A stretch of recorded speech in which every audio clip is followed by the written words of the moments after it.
سأكتب شعري الباكي بدمع القلب لا الحبر أسطره على كبدي وأترك دفتر الشعر سأكتب شعري الباكي بدمع القلب لا الحبر أسطره على كبدي وأترك دفتر الشعر.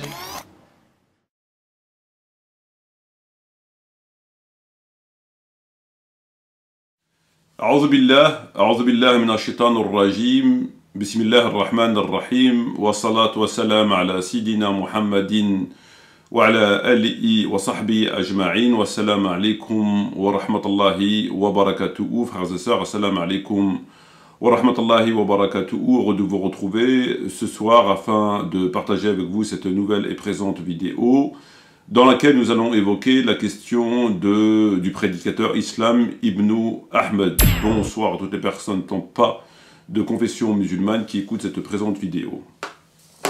Alors, comme annoncé très récemment, nous allons donc évoquer la question du prédicateur Islam Ibn Ahmed, puisque ce dernier a réalisé très récemment deux vidéos, enfin, entre autres deux vidéos.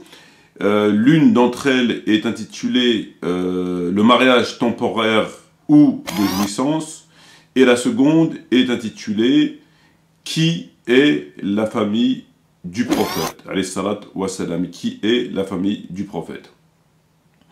Alors, avant de commencer cette vidéo, j'aimerais évoquer deux points en rapport avec les deux vidéos et en rapport constant avec les deux vidéos. À savoir, le premier des points, le moins important, étant que il y a quelque chose de particulièrement pathétique lorsqu'on écoute les vidéos de Islam Ibn Ahmed, puisque ce dernier, vraisemblablement pour faire étalage d'un savoir, passe au moins les 2/3 de ces vidéos à nous citer des noms. On a l'impression on est au mémorial de la Shoah et il ne cesse de nous citer des noms. Le hadith connu de Nu'aym ibn Abdullah al-Mujmir an Abdullah an Muhammad ibn Abdullah ibn Zayd an Abi Mas'ud al-Ansari. Dans une autre version de l'imam de Zurqi, d'après Abi Humayd al-Sa'idi, d'après Zayd ibn al-Arqam, lorsque dans le hadith rapporté par Muslim, rapporté par l'imam Ahmed ibn Hanbal, d'après Abdullah ibn Abbas, d'après Aisha radiallahu anha. D'après Hisham, d'après Zlabiya, d'après Muqrud, d'après Qalbelouz, d'après Grewish, d'après Hummus, d'après Mahjouba. 2/3 de ces vidéos, c'est que des noms. Or, il n'y a absolument aucune utilité à citer des noms. En tout cas, les chaînes de transmission. Pour la simple et bonne raison que non seulement le sujet ne s'y prête pas, le sujet en lui-même ne s'y prête pas, et que surtout, les gens ne les connaissent pas. Lui-même ne les connaît pas. C'est un tel, c'est un tel, c'est un tel, d'après un tel, d'après un tel. Ça n'a absolument aucun effet sur le sujet. Si tant était l'intention de démontrer le bien fondé des arguments, et personne ne les connaît. Donc, et le plus souvent, on attend de comprendre le sujet, et malheureusement, comme il a passé son temps à nous parler de noms et de prénoms, on a quasiment rien entendu sur le sujet en lui-même. Ça, c'est le premier point. Le deuxième des points, et c'est quelque chose qui me tracasse énormément, qui m'exaspère énormément, j'ai l'impression de subir moi aussi une espèce d'humiliation, par ricochet, c'est lorsque ces prédicateurs, à commencer par Tariq Ramadan, Hassan Hussein, Rachid Abou Daifa, Nader Abou Anas, Islam Ibn Ahmed, etc., tiennent des propos parfois inexacts, parfois mensongers, et que personne ne les reprend. Personne ne leur fait la remarque. Jadis, il fut un temps, à l'époque des califes, entre autres Omar ibn Khattab radiallahu anhu, lorsque ces derniers, parfois dans une khutbah ou même dans un dars, tenaient des propos qu'on jugeait inexacts, on n'a pas hésité à l'interrompre. C'était dans la mosquée du prophète, c'était un homme d'une stature, c'était un calife, et durant une époque où la liberté d'expression, c'était pas la qualité première. Donc la vie des personnes était pas protégée comme elle peut l'être aujourd'hui. Aujourd'hui, nous sommes face à des gens qui prêchent dans des hangars, dans des pseudo-mosquées, qui n'ont absolument aucun savoir, qui n'ont absolument aucune légitimité, qui n'ont absolument aucune stature, qui le font parce qu'ils sont payés, et en dépit de cela, où on n'a absolument aucun penchant vers le respect de ces gens, hein, on n'est pas face à une personne qui nous inspire un certain respect et qu'on se dit, bon, par respect, on hésite à... Voilà, ça peut se comprendre. Là, rien. Tous les compteurs, ils sont à zéro. Tous. S'il y avait moins en dessous de zéro, c'était... Tous les compteurs, ils sont à zéro. Tous. Ils sont abjects. Et je pèse mes mots. Et je pèse mes mots. Et non seulement je pèse mes mots, mais je dis pourquoi. J'avance des textes, j'avance des arguments, j'avance des explications, etc. Ils sont abjects. Abjects. Et en dépit de cela, personne ne leur dit rien. Ils disent ce qu'ils veulent. Il y a personne qui a le souci de se dire, ben, je vais l'interrompre parce qu'il dit des choses inexactes et ça peut égarer un certain nombre d'entre nous, ou dans les générations à venir, des gens qui ne connaissent pas. À l'époque des Omeyyades, et de Muawiyah précisément, et de ses acolytes, il y a eu des compagnons qui n'ont pas hésité.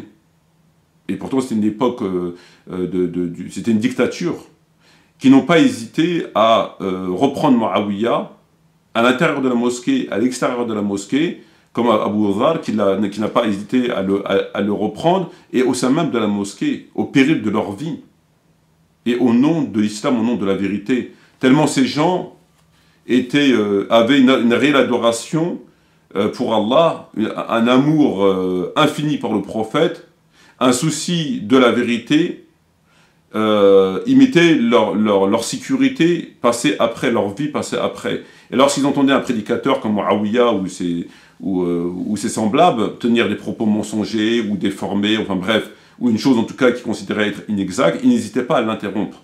À une époque où la liberté d'expression n'était pas... où voilà, on tuait des gens... voilà. Aujourd'hui, non, c'est tout le contraire. On est en France, je suis en France, donc je parle pour ceux qui sont en France, mais c'est valable pour la Belgique, c'est valable pour d'autres pays. Et comme je viens d'expliquer, mais personne ne les interrompt. Alors il y a deux possibilités. Il y a deux possibilités.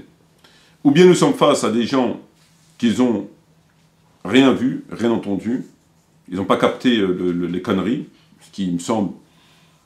Là, on n'est pas dans l'étude, hein. Il n'y a pas besoin d'étudier, c'est-à-dire de lire, et d'aller de recherche en recherche, et pour arriver à une conclusion, et pour en arriver à cette conclusion. Non, là, on est dans la lecture simple. Vous prenez... là, ce que je vais reprendre, il parle de Bukhari, ce n'est pas des livres compliqués, ce n'est pas des livres qu'on ne connaît pas, ce n'est pas des sujets qu'on ne connaît pas. Il a parlé de Bukhari, il a imputé des propos à Bukhari, donc c'est juste après le Coran pour nous musulmans sunnites. À défaut de lire tous les volumes, si vous lisez qu'un seul volume, vous tombez dessus. Si vous avez au moins lu une fois dans votre vie un volume, à défaut d'un volume, une partie du volume, vous tombez dessus. Et vous vous rendrez compte que, donc, ou bien ils n'ont jamais lu Bukhari, jamais, ce qui est très grave, comme pour un musulman entre guillemets sunnite, je ne dis pas étudier, lire. Lire, on prend le tome 1 et on lit. Ou bien ils n'ont jamais lu Bukhari, ce qui est très grave, ou bien ils ont... Enfin, c'est abyssal. C'est inexplicable. La démonstration que je vais vous faire, c'est les démonstrations maternelles. Puisqu'il s'agit de livres les plus connus, Bukhari, Tabari, non pas d'une étude, mais d'une simple lecture. À travers ces éléments-là, les livres qui viennent après le Coran pour nos musulmans sunnites, donc censé que tout le monde les connaît, et des points où il vous suffit d'une lecture pour savoir que ce qu'il a dit était faux, complètement faux. Alors, je sais pas. Je sais pas.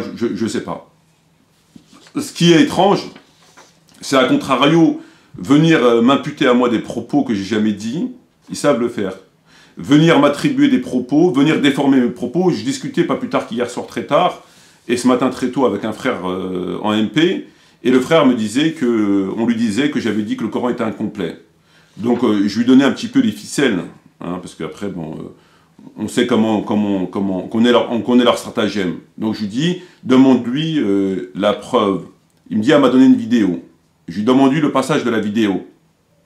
Et je lui demandais de vérifier par lui-même. Et il a constaté que c'est pas ce que j'avais dit. Il y avait un fameux « si ». Et j'ai dit « si ». Dans l'hypothèse que... Il me dit « oui, c'est vrai, c'est ce qui est écrit, c'est ce que tu dis dans la vidéo. Tu n'as pas dit « il est incomplet ». Tu as dit « si les textes sont authentiques », Bukhari, Muslim, la lapidation, etc., cela voudrait dire, il a constaté qu'effectivement, il y a eu une déformation. Il est reparti voir la personne a dit, bon ben, je vais demander à un spécialiste, mon frère, mon voisin, le frère d'une sœur que je connais, qui connaît très bien la religion, et il me dirait ce qu'il en pense.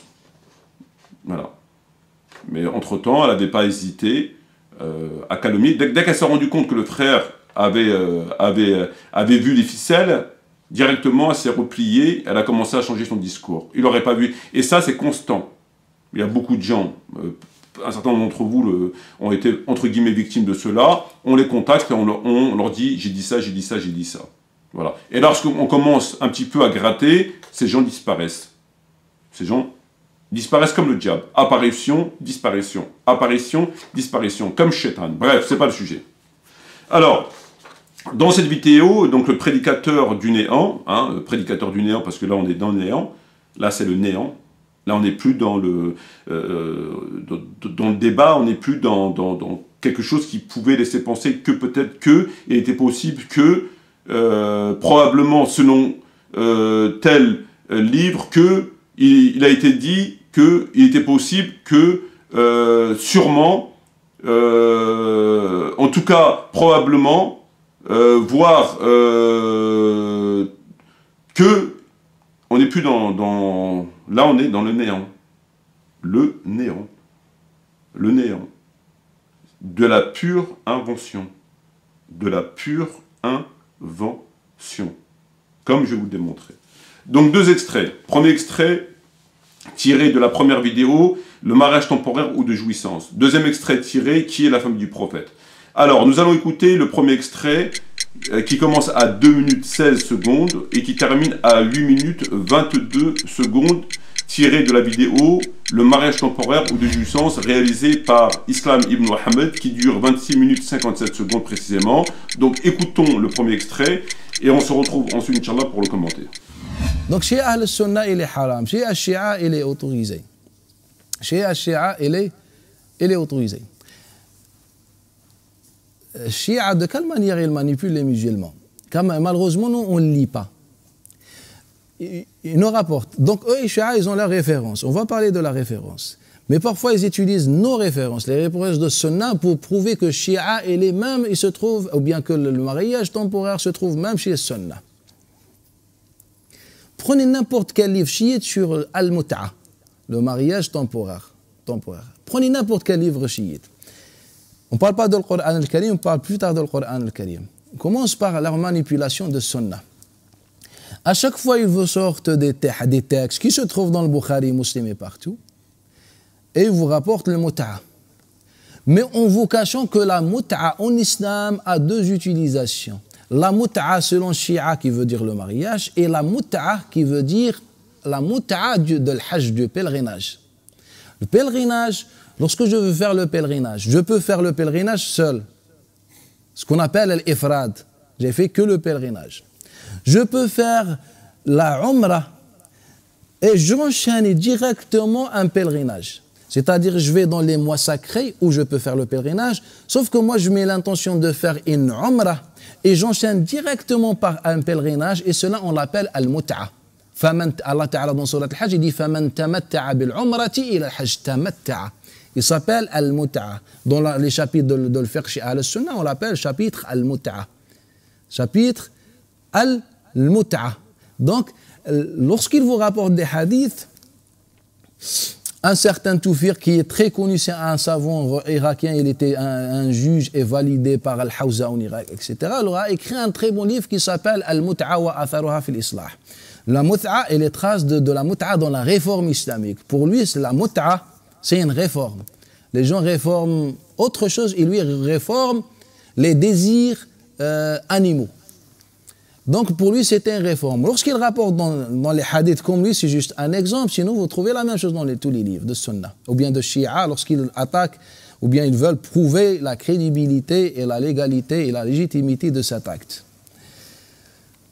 Par exemple, dans ce livre, il rapporte que l'imam al-Bukhari a rapporté d'après Imran ibn Hussein que le mut'a, on l'a fait avec le Nabi sallallahu alayhi wa sallam, que la mut'a, on l'a fait avec le Nabi sallallahu alayhi wa sallam, et elle se trouve dans le Coran al-Karim jusqu'à l'arrivée d'un homme, qui veut dire Omar ibn Khattab dans certaines versions, où il a interdit la mut'a. Où il a interdit la mut'a. Donc il vous rapporte, ouvrez-moi avec moi si vous voulez l'authentique de al-Bukhari, le chapitre pèlerinage al-Hajj, le chapitre, sous-chapitre al-Mut'a. Et vous trouvez ce hadith dans le Mut'a. Et dans toutes les versions du hadith, qu'on a fait Mut'at al-Hajj avec le Nabi sallallahu alayhi wa sallam. On a fait la Mut'a du pèlerinage. Qu'est-ce que la Mut'a du pèlerinage? On a enchaîné un Hajj après une Umrah. C'est-à-dire on a fait une Umrah et directement on a fait al-Hajj pendant les mois sacrés et ce qu'on appelle al-Tamattu'.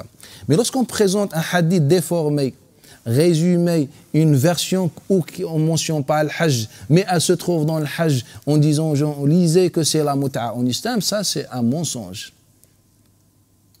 C'est un mensonge. Donc c'est hadith de Imran ibn Hussein où un homme a interdit après qu'elle était autorisée, avant il a interdit, etc. Non, il parlait de l'Hajj. Et lorsque Imran ibn Hussein se trouve, il a dit, c'est un verset qui se trouve dans le Coran al-Karim. Naam, Allah Ta'ala dans Surat Al-Hajj dit فَمَنْ تَمَتَّعَ بِالْعُمْرَةِ إِلَى الْحَجِّ, c'est un verset. Et donc prenez Musannaf Abdul Razzaq, Musannaf ibn Abi Shayba rahmatullahi alayh, Musannaf Baqi, et vous trouvez que Omar ibn Khattab, celui qui était l'un des compagnons connus par l'interdiction de la mut'a, et les autres compagnons n'étaient pas d'accord avec lui, comme Ali ibn Abi Talib, Abdullah ibn Mas'ud, que la mut'a est autorisée en islam, et on l'a fait avec le Nabi sallallahu alayhi wa sallam. Et le hadith, pourquoi on va aller plus loin? Prenez le Muwatta de l'imam Malik, lorsqu'il nous rapporte le hadith de Dhahhak ibn Qais, lorsqu'il dit Omar ibn Khattab a interdit la mut'a du pèlerinage. Donc on parlait du pèlerinage, sauf qu'on a ramené une version comme ça, on a dit que voilà, la mut'a, c'est la mut'a qui veut dire le mariage, et que Omar ibn Khattab l'a interdit et qu'elle était autorisée. Non, il parlait du pèlerinage, et tous les textes parlent du pèlerinage, et tous les sunnahs rapportent ça dans le pèlerinage, et les formules c'est sur le pèlerinage, et c'est une divergence qu'on est dans les autres livres de sunnah comme le Musannafat, comme Abdul Razzaq ibn Abi Shayba, etc. Il nous rapporte les débats entre Omar ibn Khattab avec les autres compagnons que la mut'a en islam existe, qui veut dire la mut'a du pèlerinage. Ils ont fait aussi avec, même dans le hadith de Tirmidhi, ils rapportent le hadith de Tirmidhi d'après Abdullah ibn Omar, que Omar ibn Khattab, il était en désaccord sur le pèlerinage, sauf que même lorsqu'il rapporte, comme on n'a qu'une seule version pour la version de Tirmidhi, et cette version, elle précise la mut'a de l'Hajj, donc on ne peut pas enlever le mot al-Hajj, sauf qu'on l'a mis, on le met généralement juste après la transmission d'un hadith général pour vous montrer que voilà la mut'a et que les gens ne remarquent pas que c'était al-Hajj. Non, al-mut'a, lorsqu'on dit al-mut'a, on parle du pèlerinage. C'est ça l'utilisation des musulmans et de l'islam et de la sunna. Le mariage de l'mut'a, le mariage de l'mut'a, c'est un autre chapitre qui est interdit en islam et on va le voir comment. Donc ça c'est la première chose. Il faut faire attention des manipulations, il faut lire. On ne doit pas avoir une science unique pour comprendre. On est des humains, on réfléchit, on lit, on se pose des questions. Alors, frères et sœurs, nous avons entendu donc les propos de Islam ibn Mohammed à la minute 2:16 à 8:22 et il nous donne une explication par rapport au mariage temporaire, Zwaj al-Mut'a. Qu'est-ce qu'il nous dit dans cette explication? Donc je résume, je ne vais pas reprendre mot à mot, donc je vais résumer ce qu'il dit. Alors, il nous explique de quelle manière les chiites manipulent le sujet du mariage temporaire, en fait, ils jouent sur les mots. Les chiites joueraient sur les mots. À savoir qu'en réalité, il ne s'agit pas de mariage temporaire, mais il s'agit de la jouissance du pèlerinage. Voilà. Donc, en fait, il se passe que dans l'islam, il y a deux mut'a. Il y a celui du mariage temporaire, et il y a celui du fait de réunir la umrah et le pèlerinage. Donc on les appelle ces deux mut'a. Et en fait, c'est des choses qui sont connues, qui sont dans le Coran, qui sont dans le hadith, etc., donc qui sont connues. Et en fait, il nous explique que, en réalité, les chiites manipulent le sujet. Comment ils le manipulent, selon lui? Il nous dit que les chiites attribuent des textes, à savoir qu'un homme, donc en l'occurrence Omar ibn Khattab radiyallahu anhu, aurait interdit le mariage temporaire. Donc les chiites disent que c'est Omar ibn Khattab radiyallahu anhu qui a interdit le mariage temporaire. Et Islam ibn Muhammad nous explique que c'est faux, c'est pas vrai. En fait, les chiites, selon lui, jouent sur le mut'a du pèlerinage. Qu'en réalité, les textes qui attribuent à Omar ibn Khattab l'abrogation du mariage temporaire ne parlent pas en réalité du mariage temporaire. Ils parlent du pèlerinage et de la umrah. C'est pas pareil. Et les chiites, en fait, ils cachent cela. Ils font croire qu'en vérité, que Omar ibn Khattab a interdit le mariage temporaire parce que le mot mut'a revient. Le mot mut'a revient dans le texte, donc ce mut'a-là, en réalité, n'est pas le mariage temporaire et le pèlerinage. Voilà ce qu'il nous explique. Donc, de quelle manière les chiites nous manipulent car on ne lit pas. Ils se servent de nos références, Bukhari, Muslim.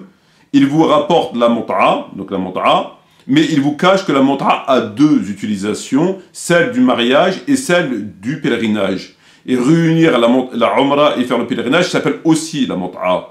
Ils parlent du pèlerinage et non du mariage. Et ils nous conseillent de lire. Voilà, donc on a bien compris. Donc, en fait, et je terminerai là-dessus, les chiites manipulent le sujet en disant que Omar a interdit le mariage temporaire, alors qu'en réalité, c'est pas vrai, que dans le texte, lorsqu'il parle de mut'a, que Omar a interdit la mut'a, il ne s'agit pas de la mut'a du mariage temporaire, mais du pèlerinage. Et les chiites le cachent, ils font croire qu'en réalité, il s'agit du mariage temporaire. C'est pas vrai. Est-ce que les propos de Islam ibn Muhammad sont vrais? Est-ce que ce qu'il dit c'est vrai? Est-ce que cet homme, Omar ibn Khattab, parlait de mariage, non pas du mariage temporaire, mais du pèlerinage? Voilà. Est-ce que c'était la mut'a du pèlerinage et de la umrah, et non pas du mariage temporaire? Est-ce que cela est vrai? Nous prenons le Sahih de Muslim. On le prend au chapitre le mariage de jouissance. Qu'est-ce qu'on pourra lire dans le Sahih de Muslim? Je lis. Atta rapporte Jabir ibn Abdullah, étant venu accomplir la umrah, nous allâmes le trouver chez lui et les présents l'interrogèrent sur certaines questions. Puis ils évoquèrent le mariage de jouissance. Alors il dit oui, nous l'avions pratiqué, le mariage de jouissance du temps du messager de Dieu, d'Abu Bakr et de Omar. Abu al-Zubayr rapporte avoir entendu Jabir ibn Abdullah dire « Nous pratiquions le mariage de jouissance pour une durée de quelques jours contre une poignée de dattes et de semoule à l'époque du messager de Dieu, puis d'Abu Bakr, ensuite Omar l'a interdit, suite à l'affaire de Ammar ibn Hurayt. » Enfin, troisième et dernier texte, Abu Nadra rapporte « J'étais chez Jabir ibn Abdullah quand quelqu'un vient lui dire « Ibn Abbas et Ibn Zubayr divergent sur les deux pratiques de jouissance. » Jabir dit alors « Nous les avions pratiquées du vivant du messager de Dieu, mais ensuite Omar les a interdites, aussi nous les avions plus pratiquées. » Fin de citation. Alors, quel constat, quelle conclusion pouvons-nous tirer de cela? Et c'est très clair. Dans les textes, il parle bien non seulement des deux mut'a, dont on attribue l'abrogation à Omar ibn Khattab selon le Sahih de Muslim, du mariage et de réunir le pèlerinage et la umrah, et il parle clairement du mariage temporaire, comme nous l'avons vu. Et il dit, d'après le Sahih de Muslim, que c'est bien Omar ibn Khattab qui l'aurait interdit, d'après ce que nous venons de voir très clairement. Donc lorsque Islam ibn Ahmed nous dit qu'en réalité, les textes ne parlent pas du mariage temporaire, mais parlent du pèlerinage et de réunir la Umrah, il dit une bêtise. Les textes sont très clairs, ils sont rapportés dans le Sahih de Muslim, comme on vient de le voir, dans le chapitre le mariage temporaire, et dans les textes, il est très clairement fait état des deux mut'a, à savoir le pèlerinage et le mariage temporaire. Et les textes disent clairement, stipulent clairement que, selon ces textes-là, bien sûr, qu'on attribue l'abrogation à Omar ibn Khattab. Donc ce qu'il nous dit là est complètement faux. C'est complètement faux. Première monumentale connerie. Deuxième et dernière connerie, nous allons écouter la vidéo qui est intitulée « Qui est la famille du prophète ?» au passage qui dure 6 minutes 52 secondes, et nous allons l'écouter à partir de la 4 minutes 17 secondes à la fin de la vidéo.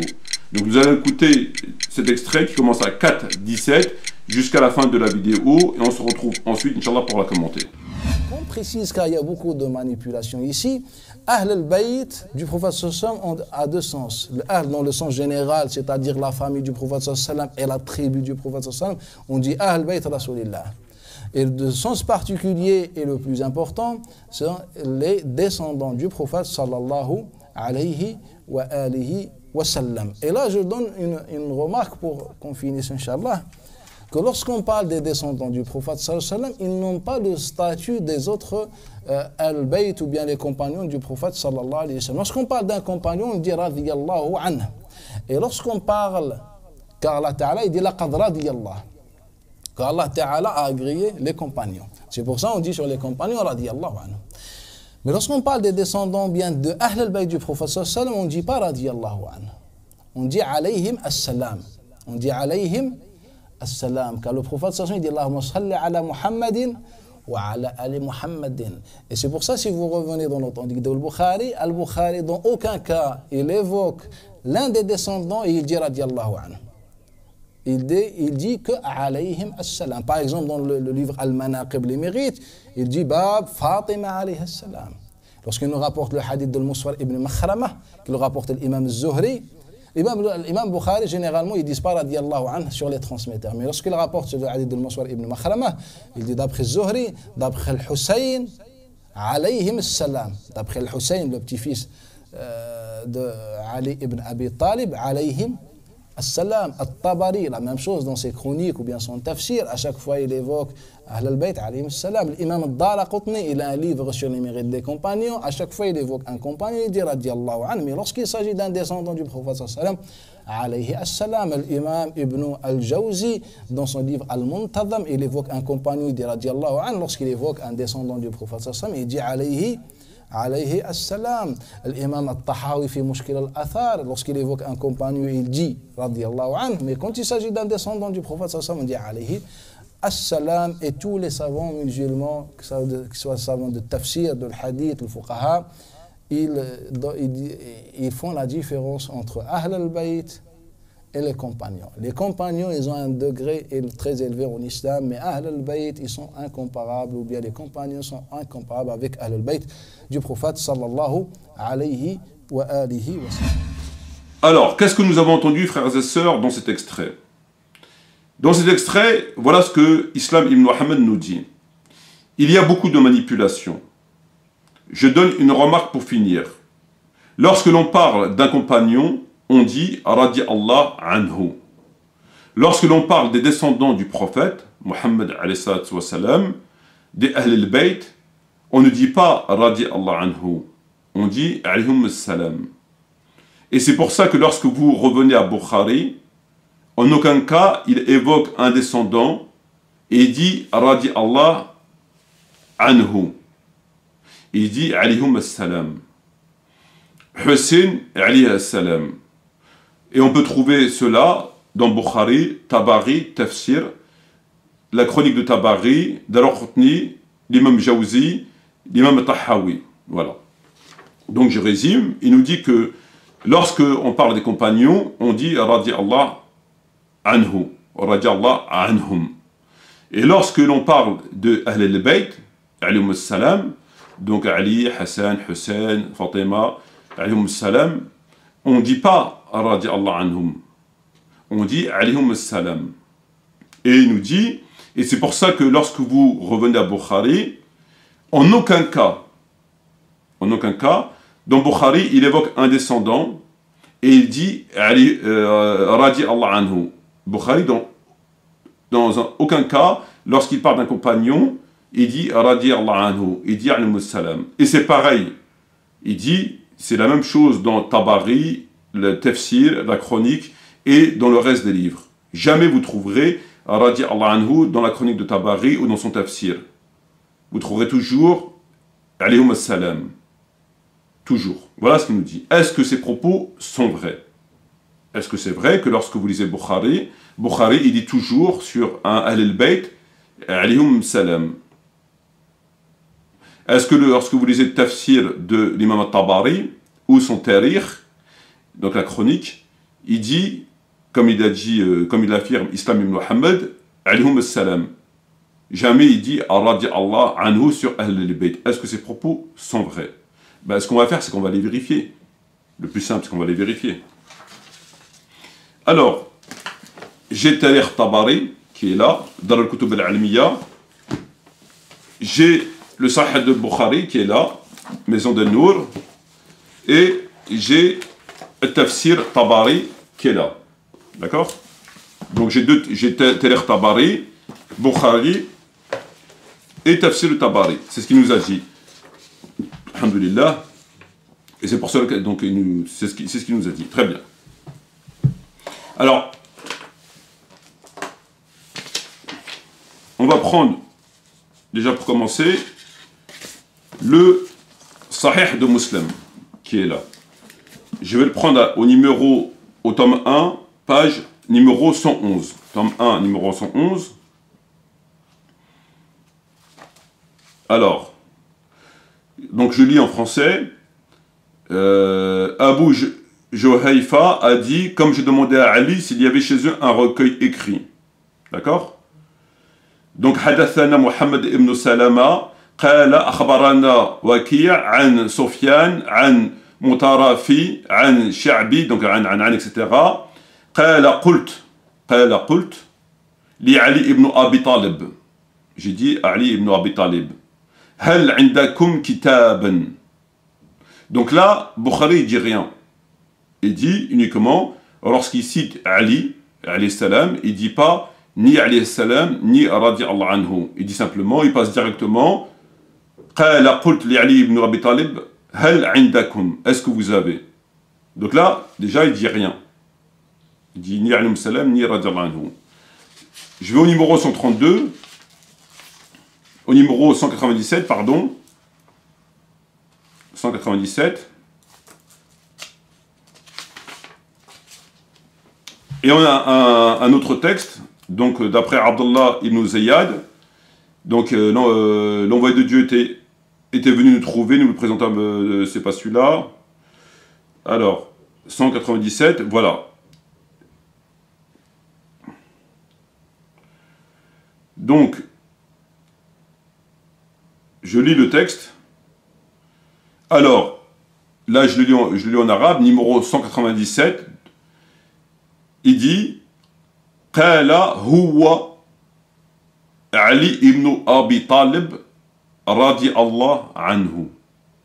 قال هو علي ibn Abi Talib رضي الله عنه.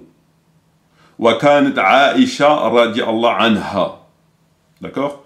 Donc, dans le tome 1 de Bukhari, numéro 197, Bukhari parle de Ali, alayhi salam, et dit radi Allah anhu, comme il vient de le lire. Je répète, Huwa Ali ibn Abi Talib radi Allah anhu, wa kanat Aisha radi Allah anha.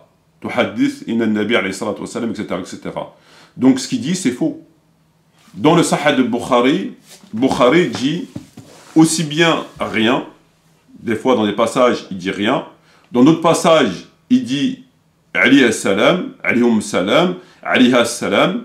Et dans d'autres passages, il dit radi Allah anhu, radi Allah anhum, radi Allah anha. Donc ce qu'il dit, c'est faux. Lorsqu'il vous dit que jamais vous ne trouverez dans Bukhari la formule radi Allah anhu sur un Ahl al-Bayt. Et c'est pour ça, si vous revenez dans l'authentique de Al-Bukhari, dans aucun cas, il évoque l'un des descendants et il dit radi Allahu anhu. C'est faux, on vient de vérifier que c'est faux. Puisque, tome 1, numéro 197. Et vous le retrouvez dans à d'autres endroits. Là, je l'ai pris, je n'ai pas voulu chercher tous les radi Allah anhu, alayhi salam, c'est pas le but. C'est juste pour vous démontrer que ce qu'il vous dit, c'est pas vrai. Ça, c'est le premier point. Il a parlé de Tarikh Tabari. Il a parlé de Tafsir Tarikh Tabari. Très bien.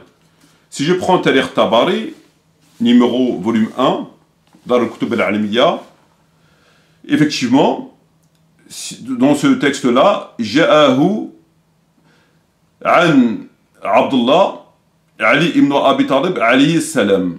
Effectivement, il dit Ali alayhi salam. Ali ibn Abi Talib alayhi salam. Ensuite, encore, dans un texte en dessous, Ali alayhi salam. Effectivement, tome 1, il dit alayhi salam. Très bien. Lorsque je prends, toujours dans la même série, Tarikh Tabari, dans le Kutub al-Almiya, tome 3, à la page 164,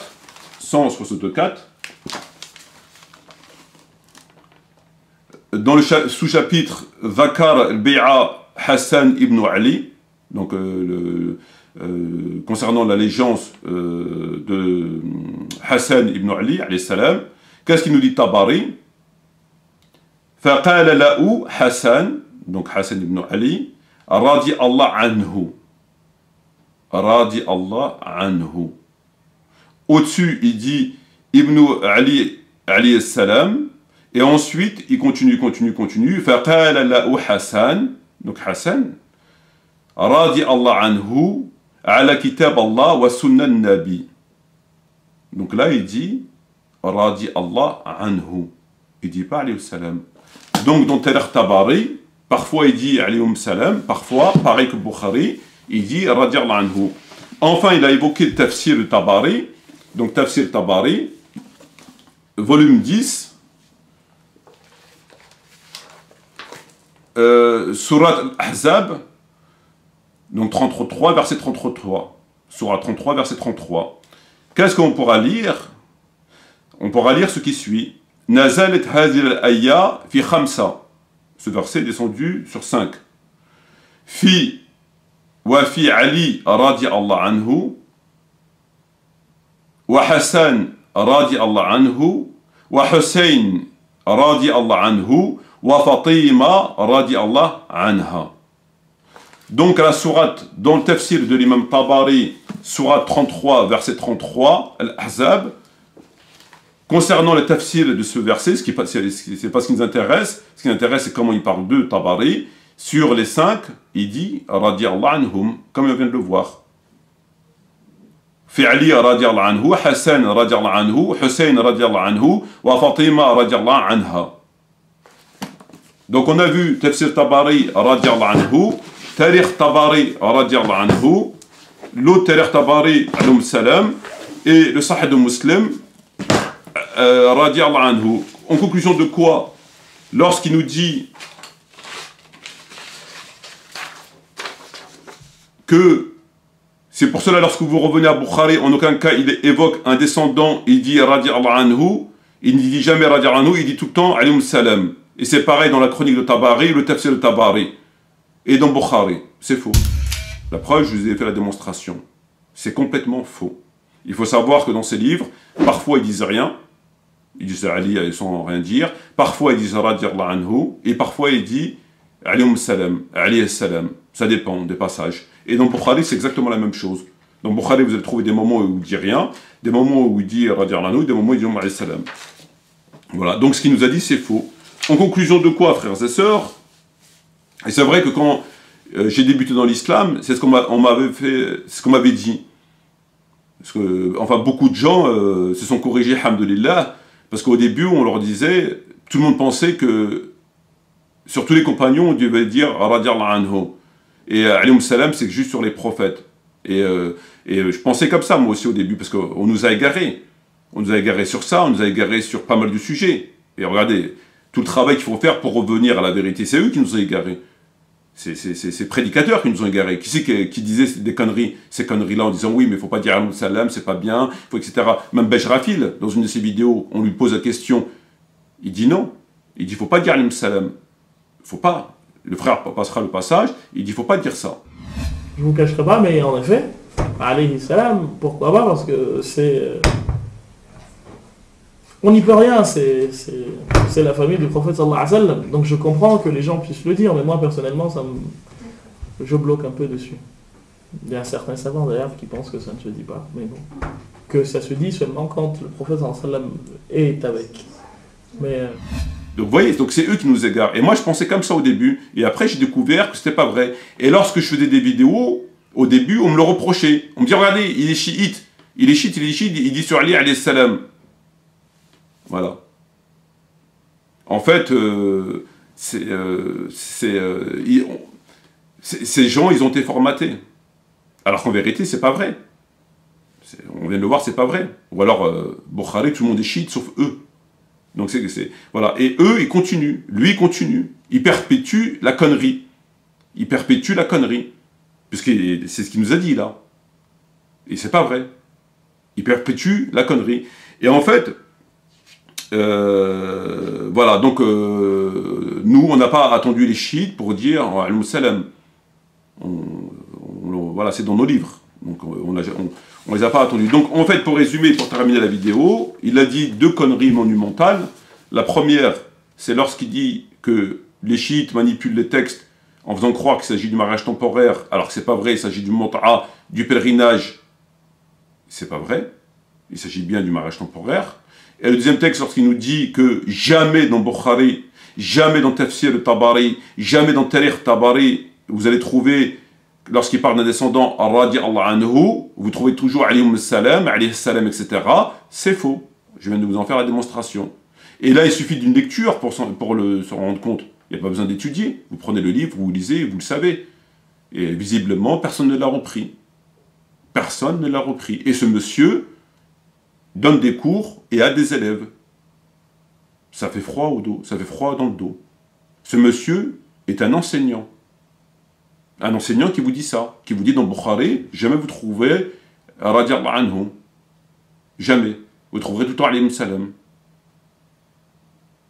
Ce monsieur est un enseignant. Et il a des élèves. C'est fort quand même. Personne ne l'a repris. Personne ne lui dit, attends, Cheikh, excuse-moi, mais c'est pas vrai ce que tu dis. Moi, j'ai lu Tafsir Tabari, dans Tafsir Tabari ou dans Tarikh Tabari. C'est des livres de base, hein. C'est pas des livres... voilà. Si il aurait uniquement cité, par exemple, l'imam al-Tahawi, donc le Mushkil al-Athar, bon, moi je l'ai, j'ai pas voulu chercher dedans, parce que le but c'était pas de chercher, il faut reprendre le livre, de savoir à quel moment il parle d'Ali, ça prend du temps. Donc je voulais juste vous faire une démonstration que c'était faux. L'infraction, entre guillemets, a été constatée. Ce qu'il a dit, c'est faux. Donc ça sert à rien d'aller éplucher 10 000 livres pour en avoir plus. Ça aurait été les livres de l'imam Tahawi, bon, je veux bien comprendre. Il aurait uniquement dit Tahawi, dit alayhi salam. Bon, les gens ne connaissent pas vraiment. Mushkil al-Athar, c'est pas très connu. Bon. Mais là, il a parlé comme Bukhari. Les gens doivent savoir ce qui est écrit dans Bukhari quand même. Les gens ne savaient pas que dans Bukhari, il disait sur Ali radiallahu anhu et des fois alayhi salam. Ben, visiblement, non, ils ne savaient pas, les gens. Les gens qui l'écoutent n'ont jamais lu Bukhari. Les gens qui l'écoutent n'ont jamais lu Tafsir al-Tabari.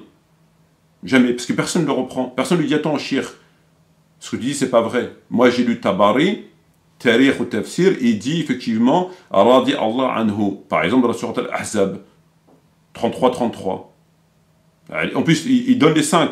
Là, on ne peut pas se tromper. Là, il donne vraiment... sur les 5, il dit radiallahu anhu. Anhum. Ben non, personne. C'est passé comme une lettre à la poste. Tranquille. Et personne sur son mur lui a fait la réflexion. Au contraire, c'est passé comme... Je sais pas. Faudrait voir jusqu'où on peut aller dans la connerie pour voir à quel moment ils vont décider à interrompre leur prédicateur. Moi, pour venir me casser les oreilles et m'attribuer des propos que j'ai pas dit, les déformer et faire des montages vidéo en coupant au bon moment, en interprétant les propos etc., ils savent le faire. Ça, ils savent le faire. Il n'y a pas de souci. Mais eux, qui disent des conneries monumentales, Tarek Ramadan, Hassani Hussein, lui, Bejrafil, ça, il n'y a plus personne. Ça, il n'y a personne qui va faire une vidéo et dire « Regardez, il a dit des conneries. » Personne. Mais moi, pour venir me voir, en me disant « Oui, il a dit que le Coran est incomplet. Oui, c'est un chiite. Oui, ceci. » Ils inventent. Ça, ils savent le faire. Ça, ils savent le faire. Ils m'attribuent des propos que j'ai jamais tenus. Et c'est pour ça qu'à chaque fois, je les invite au débat, ils refusent. Parce que, bien évidemment, c'est bien plus facile de parler au mur. Lorsqu'on tape sur une planche en bois, sur un sac, c'est plus facile que taper sur un adversaire. Le sac ne répond pas au coup. Le sac ne répond pas au coup. Donc c'est facile. Mais lorsqu'on a l'adversaire en face, là c'est plus compliqué. Hein, il va dire non, je vous ai pas dit, j'ai pas dit ça, et patati. Là c'est plus du tout la même chose. C'est plus du tout la même chose. Et c'est pour ça qu'ils se défilent. Voilà, bref, voilà la vidéo. Donc voilà pourquoi j'ai intitulé cette vidéo Islam ibn Ahmed, prédicateur du néant, parce que là c'est le néant. Là on est dans le néant. Là, au-dessus, comme il dit du donné, c'est le soleil. En dessous, là, en dessous, je ne sais pas qu'est-ce que c'est. En dessous, il faudrait voir ce qui se passe en dessous. En dessous de la terre, il y a quoi? Là, il faut prendre un parachute. Hein. C'est abyssal. Là, c'est abyssal. Dire ce qu'il a dit, c'est à l'opposé de la vérité. Et il suffit d'une lecture pour le savoir. C'est ça le pire. C'est même pas une étude. C'est pas une étude, c'est une lecture. Vous prenez Bukhari, ah bon? Moi j'ai le Bukhari, non, c'est pas vrai. Vous prenez Tarikh Tabari, non, j'ai lu moi Tarikh Tabari il y a 2, 3, 5 ans, personne ne me dit ça. Non, Tafsir Tabari, ah non, je suis désolé, Shir, c'est pas vrai ce que vous dites. Moi j'ai lu une fois, je voulais voir Tafsir Tabari, sur le débat chiite sunnite, sur Al-Ahzab, etc. Je suis tombé sur le verset où il dit Radiallahu anhum. Voilà, sur verset 33. Nazalet hazil ayya fi khamsa fi Ali radiallahu anhu wa Hassan radiallahu anhu wa Hussein radiallahu anhu wa Fatima radiallahu anha. Voilà. Non, personne. Ni vu ni connu. Ça leur laisse un boulevard. Hein. S'ils ne sont pas capables de le reprendre sur ça, je ne vois pas sur quoi ils pourraient les reprendre. C'est pour ça que les Tarek Ramadan et tous ces charlatans, ils ont un minimum de succès. Quand vous voyez le niveau, comme on dit, dans le royaume des aveugles, le borgne est roi. Mais ils sont borgnes visiblement quand ça les arrange. Quand il s'agit de venir attribuer des propos déformés, ça ils savent le faire. Mais quand il s'agit d'aller ici, bon. Bref, voilà pour la vidéo. Je vous dis merci. Shukran jazil. Wassalamu alaikum wa rahmatullahi wa barakatuh. J'espère à bientôt, Inch'Allah, pour les autres sujets. تعجبك أجسامهم وإن يقولوا تسمع لقولهم كأنهم خشب مسندة يحسبون كل صيحة عليهم هم العدو فاحذرهم قاتلهم الله أنى يؤفكون. Et quand tu les vois, leur corps t'émerveille. Et s'ils parlent, tu écoutes leurs paroles. Ils sont comme des bûches appuyées contre des murs, et ils pensent que chaque cri est dirigé contre eux. L'ennemi, c'est eux. Prends-y garde. Qu'Allah les extermine, comme les voilà détournés du droit chemin.